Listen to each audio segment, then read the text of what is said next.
The task force was formed earlier this summer to deal with a very, very serious problem, not only in York County, but across the state and around the country, and it's, of course, the problem of heroin. Oftentimes we talk about situations being an epidemic. Truly, this is one of the situations where that word is correct. Dealing with an epidemic of heroin abuse in York County. Let me just take a couple of minutes to introduce members of the task force and our panelists who are with us this evening. Shar Scarata is with us. You'll meet Shar in just a couple of minutes. Dave Sunday with the York County District Attorney's Office. Tim Schermeyer with the York City Police Department. Tom Kearney, the York County District Attorney. State Representative Kevin Schreiber. State Senator Scott Wagner. County Commissioner Doug Hoke. County Coroner Pam Gay. And Deputy County Coroner Claude Stabley. This is just a small portion of the task force that is made up of a number of individuals, community leaders, volunteers, and state lawmakers to try and really get a handle on the situation that has been affecting an untold number of families in York County, the heroin problem, the deaths from it, what's being done, what can be done to try and curb it, and what kind of help is being made available. He was unresponsive and he was gasping for his breath. He was dying before their very eyes. I'm Charlene Scaretta. This is my son's story. This is Danny's story. 10 years ago, I buried my son. He was only 26 years old. On May 13, 2004, Danny lost his battle with heroin and he left us. The young man with Danny that night went to prison for the choices that he made that night. Medical help that could have saved Danny was denied. Danny was left behind in his car where he died. Danny's death was a crime, and the District Attorney's Office of York represented Danny. The paper said Scaretta found in his car, but Danny was more than that to me, and I couldn't let those be the last words that were said about him. Danny carried the stigma in life, and I couldn't let him carry that stigma into death. Danny was the kid next door. He was everyone's best friend. He made a mistake. We're still not sure exactly when Danny started to use heroin, but by the time Danny was 18, he was before his first drug counselor. We never heard the term gateway drugs before, but we were right in the middle of it before we knew it. We never imagined Danny's first cigarette, first taste of beer, would take him to marijuana, cocaine, and eventually to heroin. And each door that he opened, it was to a bigger and a better high. Until he opened that last gate to heroin, and he found true love. But what he thought loved him back, it took his last breath. Danny's story began to evolve. It wasn't just about Danny anymore. It became a warning to the children, the parents. They needed to know that this could be waiting for anyone. They needed to know that Danny was their neighbor, their best friend. He was an average guy. And there's no profile in the face of an addict. And heroin, there's no boundaries. It didn't care where we worked, where we went to school, what church we went to. None of that mattered. We told Danny's story to the legislators in Pennsylvania. They rewrote a Senate bill.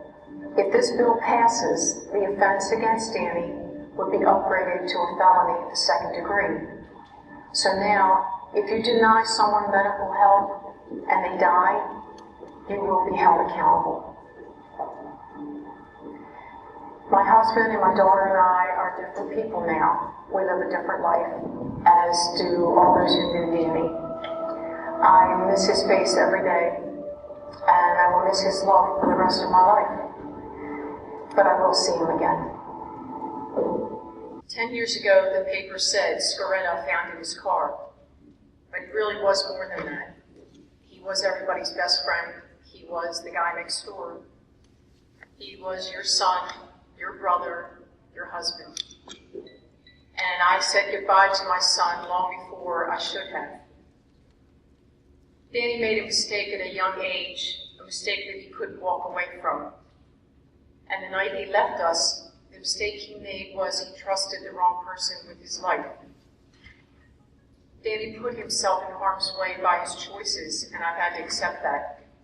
but the final decision, whether Danny lived or died, was made by someone else that night.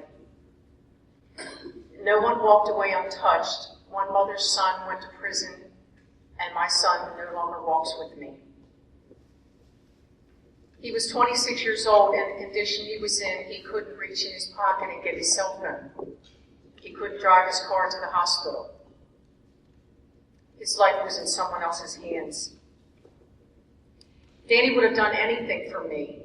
There was nothing he wouldn't have done, but I couldn't get him to step out of that spiral that he was caught in. I couldn't get him to walk away. I know if Danny could stand here with me tonight and talk to you, I know exactly what he would say. He would tell you, I'm really sorry. I made a horrible mistake, and if I could go back, I would have just walked away. But he can't do that now, so I now speak for Danny. It was about choices, and unfortunately, free will is something you can't get rid of. It will be with you until your last breath. But there's no force on earth that can take it away, and there's no force on earth that can make you stay and keep you from walking away and saying no. Danny wasn't strong enough. I have a lot of hopes for the future. My one hope is that Danny's face will change the face of addiction, and that people won't look at addicts the same way they do now. Maybe they'll see our children's faces instead. Tonight, my hope is that Danny's story won't be just some sad story that you heard, that it might mean something to somebody here, maybe even change your life. And maybe you'll remember this evening, and if you have to make a choice, or someone you know has to make a choice, maybe they'll choose life. My arms will ache for the rest of my life to hold him. My eyes are blind to his face, and my ears are deaf to the sound of his voice. But I will see him again. All I can say to you is that be safe, make the right choices, and remember Danny. And God bless everyone here. Thank you.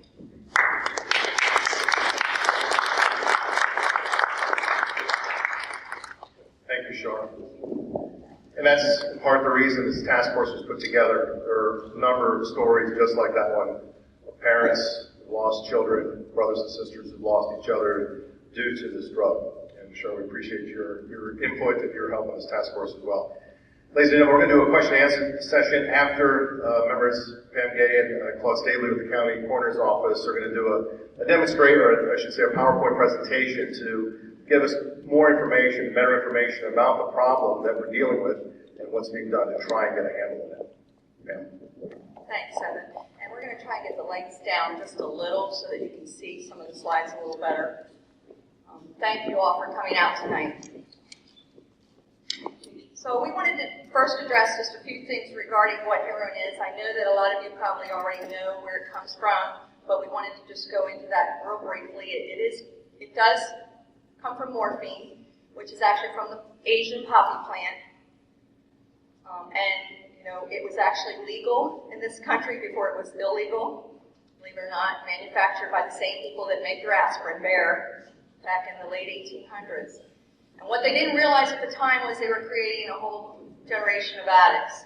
It was initially being used to treat tuberculosis and morphine addiction, believe it or not, and they basically created heroin addiction. That was just one of the unfortunate things that happened as a result. Heroin enters the brain very quickly, within seconds, and its effects are drastic.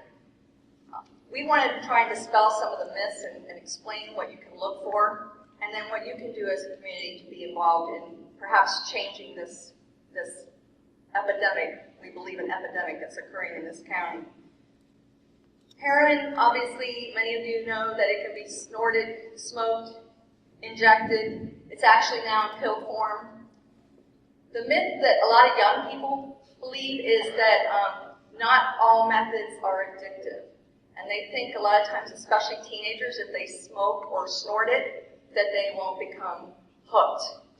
And that is wrong. It actually, we have lots of proof there's lots of research that shows all those methods are addictive.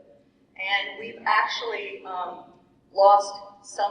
we've had some deaths due to snorting this year. So it does definitely kill. Another myth is that heroin addicts are all jobless and homeless and they're living in the city. And what we want to tell you is that's completely wrong. Many of them hold jobs. Many of them live in all different areas of the county. Many of them in the suburbs. They live in their parents' homes. They have young children, many of them. And they range in age, usually in their 20s to 40s. However, believe it or not, we just had one a couple weeks ago in their 60s.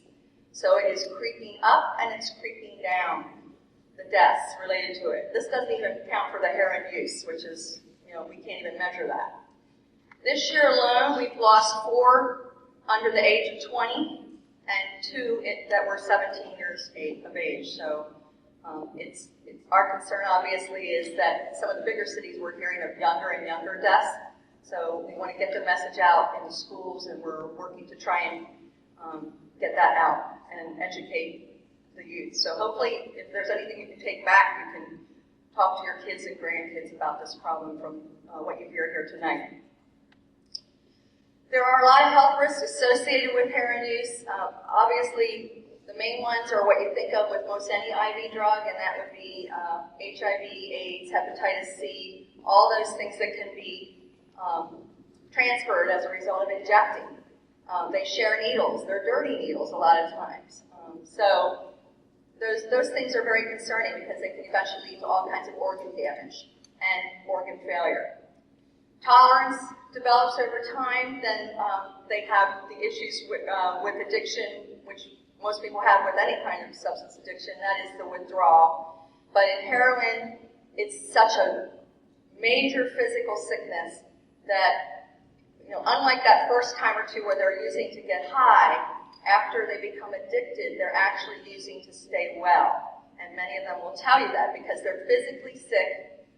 Some of them are holding down jobs, so they use before they go to work, they use when they get home, so that they can just function. Because they just basically have the worst flu in their lives. I mean, it's just miserable, and the symptoms are up there. And then the other issue is that they can die sometimes if they suddenly withdraw. So they really should be monitored to detox, and we really try and encourage that. The human toll is overwhelming in this county. As in many counties, what we're seeing is families that are torn apart. These individuals a lot of times have lied to their family, they've stolen from their family, they've sold possessions out from under their family's noses. It's just caused a lot of stress in their family's lives. Some of the family members don't even know that their loved one's using, and that causes yet another major stress after that person dies. Children are left without their parents. Grandparents are raising their grandchildren. There's a huge economic toll on businesses because they have to drug test and they have to provide employee assistance programs as well as the sick time that's utilized constantly. We believe that autopsies and prosecution can help this problem in some way. However, it's not the answer, and we know that. And of course, those costs are passed on to you, the taxpayer. And now I'm going to let Chief Deputy Staley talk about some of the other things that we see. New bill was just passed very recently, became an act and will be taking effect in the near future, which allows Narcan to be given by police officers and first responders when they encounter an opiate overdose, whether it's heroin or whether it's any of the prescription opiates also. Narcan is a medication that's been around for a very long time. Myself and Coroner Gay are both registered nurses and have used Narcan. If it's given in an appropriate time window, it is very effective. It actually blocks the respiratory depressive effects of the opiate and allows the body to continue breathing. What causes death in an opiate or heroin overdose is respiratory depression. The body stops breathing, lungs fill up with fluid, and death occurs very shortly thereafter. There are studies that show if given appropriately, Narcan can be effective and save lives in 80 to 90% of the time. So that's something you're going to be hearing more and more about in the near future. Part of the legislation that dealt with that is also Good Samaritan legislation, which provides protection for the police officers, first responders who would be giving Narcan, but it also provides protection for the people who use heroin with the addict, the person who potentially could die. What we're finding is that addicts typically overdose with about 80% of the time they're using with other people. If they die, about 80% of the time they're found alone. Everybody that's with them just leaves. And this protection can help by allowing them immunity if they call for help and stay with the person until help arrives. The things to look for in heroin use or any type of illegal substance abuse are the paraphernalia. This is just a list of some of the paraphernalia. I'm not going to go over it all. The biggest things are needles and syringes if there are not a medical reason for their use. If somebody doesn't have diabetes in the household, and you find a family member that has a needle and syringe, that's a real big warning that there could be something awry going on, and you may need to look for some help. But these are some of the other types of paraphernalia you may see. Heroin, what it looks like in its most refined form is a white powder. Again, it comes from the opium plant. I was a police officer before I was a nurse and deputy coroner. Back in the 70s, quite often we saw black tar or brown heroin. Now, in its purest form, it's white. Doesn't really have an odor, although some people stated they can detect a slight vinegar aroma to it, and that's because of the chemical makeup of it. Heroin can be cut with many different things, and unfortunately there is no quality control. We are seeing a lot of fentanyl being used to cut heroin. Fentanyl is a very powerful narcotic, synthesized and used in operating rooms for severe pain. What we're seeing cut into the heroin, though, is not pharmaceutical grade fentanyl. It's fentanyl that's manufactured illegally in labs in Mexico. Things that we look for is quite often we have deaths in sober or halfway houses. Somebody can purchase a house, divide it up into rooms, rent those rooms out for $100, $150 a week, and have a collection of people who are trying to stay clean from heroin in those houses. There's no medical oversight for those kind of places, and drug dealers do actually prey on those people. Quite often we'll see people who have just come out of rehab or out of prison. They've gotten clean from the heroin, and then they use what they typically use before they would go to prison, and that causes their death. Friends are often using it, as I stated, before death occurs, and quite often find those people by themselves. An increasing number of our heroin-related people that have addiction to heroin enter that from prescription drug addiction. And that's another act that has recently been passed that you may hear more about with monitoring doctor shopping and providing or obtaining illegal prescriptions for narcotics. These are some of the pictures that we typically see. The lower left-hand corner is from somebody that skin pops. They just inject under the skin, they get abscesses, pick those abscesses. The upper left-hand picture, that person's right hand is a syringe jet, and that's a typical way we find people. They collapse to the ground and pretty much die right in place. And then on the left is somebody who lost a family member, and that's far too common of an occurrence. So this is what we see in York right now in the last year, and we want to compare it to the year before so you can see why we're calling this an epidemic. And I know you've heard a lot about it in the news, but we really, every week these numbers keep increasing. So we're going to continue to be as vocal about it as we can. In 2013,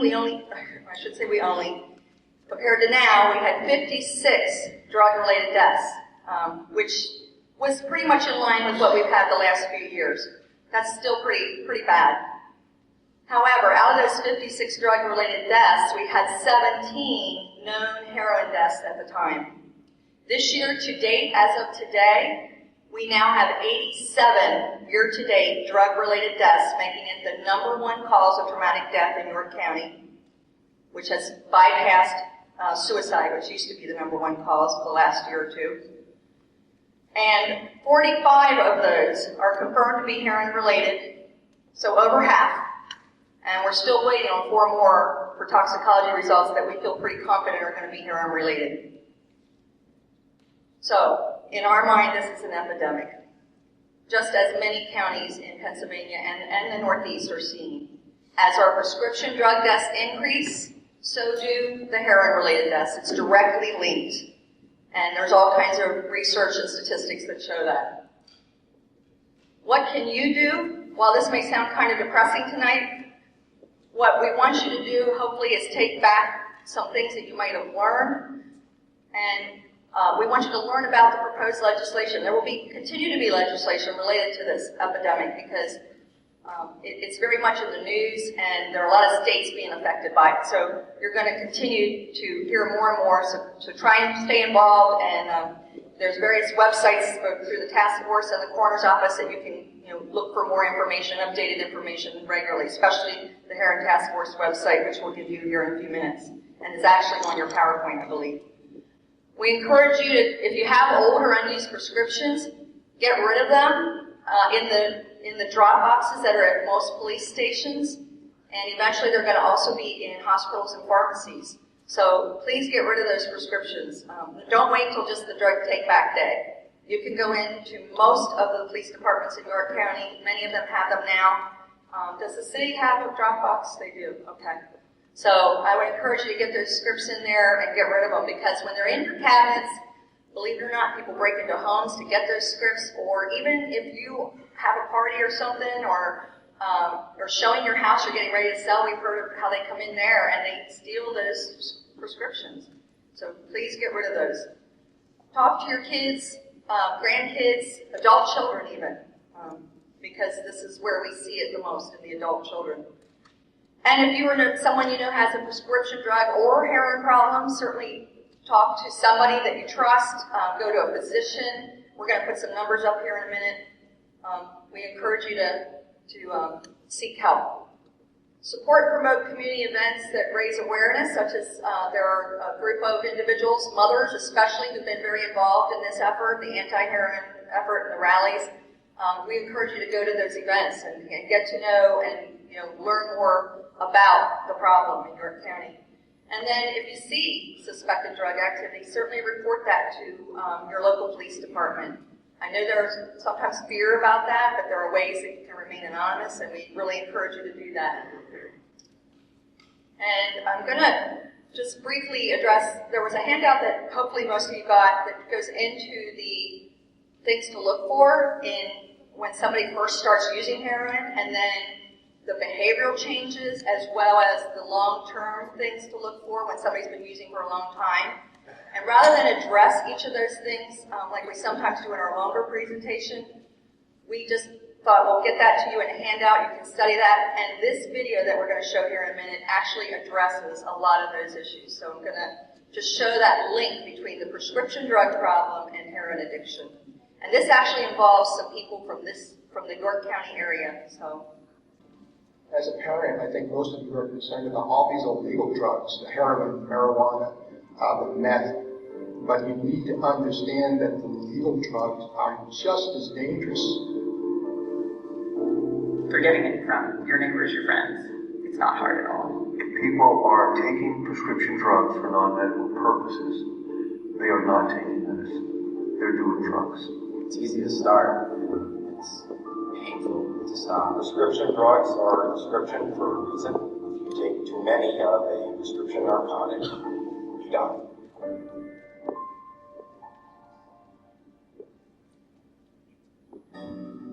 Chelsea was very well liked by her friends and by her teachers. Ronnie was going down to Tennessee State to be the next player to come out of Tennessee State. Joey was extremely popular, just surrounded by friends. Mark was an athletic, fit-looking kid. Aaron enjoyed talking and debating with any and all people.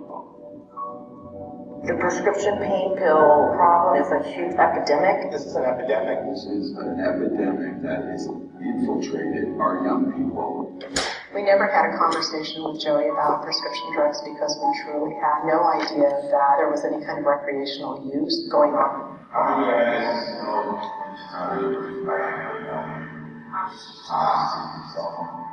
The first time I started doing painkillers was when I was 17. I steal pills from my friend's mom. Her stepmom had script for Vicodin. That was like heaven. I went in her room and stole Vicodin every day. He would ask to use the bathroom in other people's homes, and he'd go in there and go to their medicine cabinets and steal prescription drugs. These medications are available everywhere in every socioeconomic environment. Ronnie was the starting halfback, one of our best players. He got several scholarship offers. Ronnie was very popular in the neighborhood. Ronnie was a neat freak, clean freak, always had his hair braided. When he got into the pill use, his mood changed. He changed, was it Dr. Jekyll, Mr. Hyde? Ronnie's appearance really deteriorated, and it was really unlike him. They said, "Are you doing drugs?" And my son looked at me with these eyes of, how could you even think of that? I was walking up to football practice. My coach was walking towards me. He just had this crazy look on his face. He goes, "You think they might have found your brother?" And I was like, to me, I was like goofing. I was like, I didn't know he went missing. So I was like trying to make him goofing off. And he's like, "No, Justin, seriously, he might have found his body." And I was like, "Wait a minute." I was like, "Whoa, what?" He was like, "Yeah, they discovered a body in an apartment in Telford." I never thought my son would take prescription drugs without a prescription. Parents often trip themselves up by asking the simple question, "Are you using drugs?" No. One has to be able to say, "I'm seeing some signs here that concern me." He was a little bit more argumentative. We thought that was maybe hormones. The person has what we call pinpoint pupils. Literally, the pupils look like a pinpoint. She slept odd hours. We didn't know why he was sleeping so late. If I wasn't able to get high, then I didn't want to get out of bed because, the physical withdrawals. We were missing tinfoil from the kitchen, missing spoons. We'd find pens that were cut in half, straws. There were a lot of charges coming on the credit cards. We thought that there was somebody stealing money out of our account. That's probably a pretty good clue that there's something going on. Joey was pretty upset with his roommates. They were spending all their money on medication. Had I known that the medications that they were taking were so dangerous, I would have told them, you're not even going back to that place. If you feel something's going on, you gotta investigate. I thought it was just a phase. We already knew we were in high school. It's just sort of a phase you go through as you're growing out, experience life. You grow out. And I thought he was on that track. Joey had been found and he was unconscious. He had all these medications that he had just received from this doctor. More than likely, he crushed and snorted it. We're just being completely hit blindly by, a situation we had absolutely no understanding of. And no notice of. And in the meantime, my husband's in the house. I'm out front in the front of the house just, wondering what we're dealing with here. And so finally Joe just came out and said, he's gone.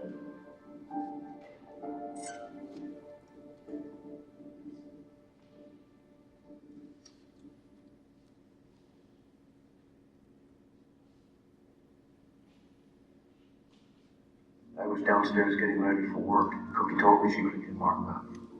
Mark was powerful and had the nickname in some circles of Tank.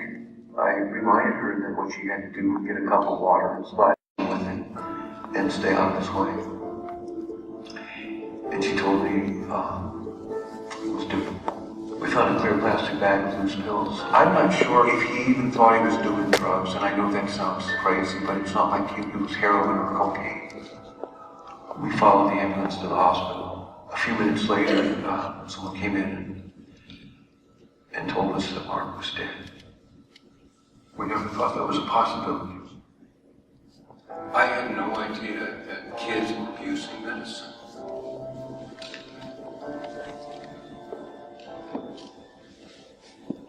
I came home one night and saw the basement light on and went up to the window, and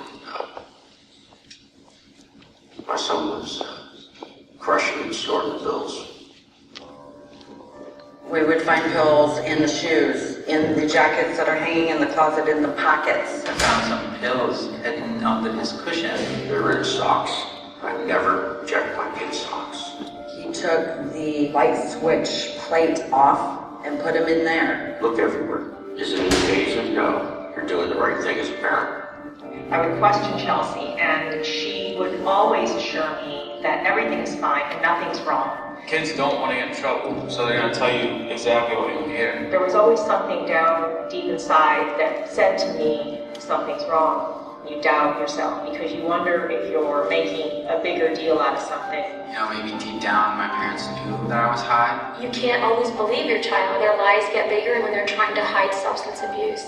I knew her inside and out, and I remember Chelsea as the little girl that she used to be. I looked at him and I only saw the most beautiful son in the world. It was very difficult to think that she would be lying to me, which she was. She was out using and abusing prescription drugs. Long-acting agents like Oxycontins are meant to be delivered in the body over a period of hours, if not a day. If they're chewed, crushed, and snorted, you get the entire dose at one blast, and if the body's not ready to accommodate that, you will stop breathing.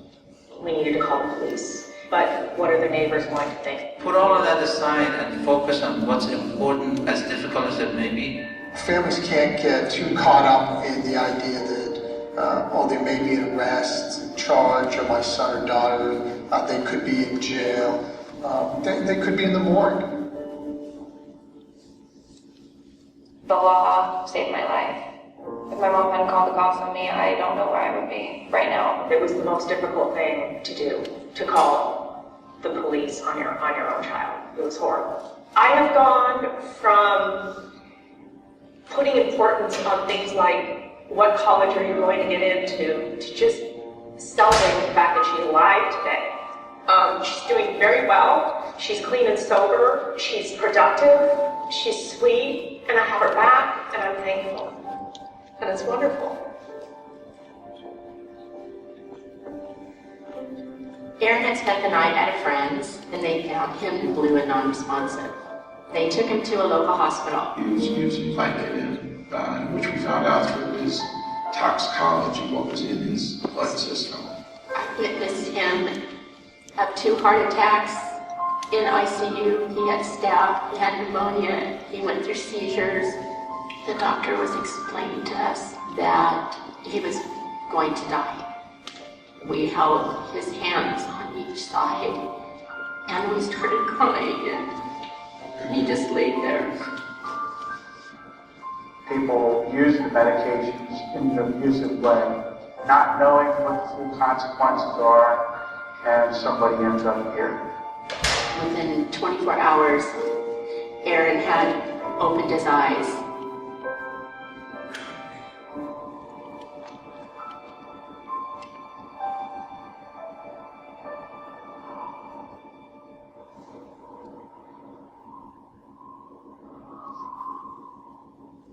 Parents are the first line of defense in terms of prescription drug abuse. You gotta sit your kids down. You just gotta tell them about the severity of the problem. There's a number of steps that you can take. Educate your child and yourself very early. Anybody who feels that this can't happen to my child, It could happen to your kid. make sure that you don't have excess pills in your home. Keep your medication locked up because you're never going to notice if something's not. What my mom does is she has to take home P tests that I gotta take. I want to keep my mom proud of me. I don't want to let her down. You need to have the conversation with them about drug and substance abuse, and you need to include prescription drugs and guide them so they're able to get through their high school years and into college and through their college years drug-free. Have this conversation before it's too late to have this conversation.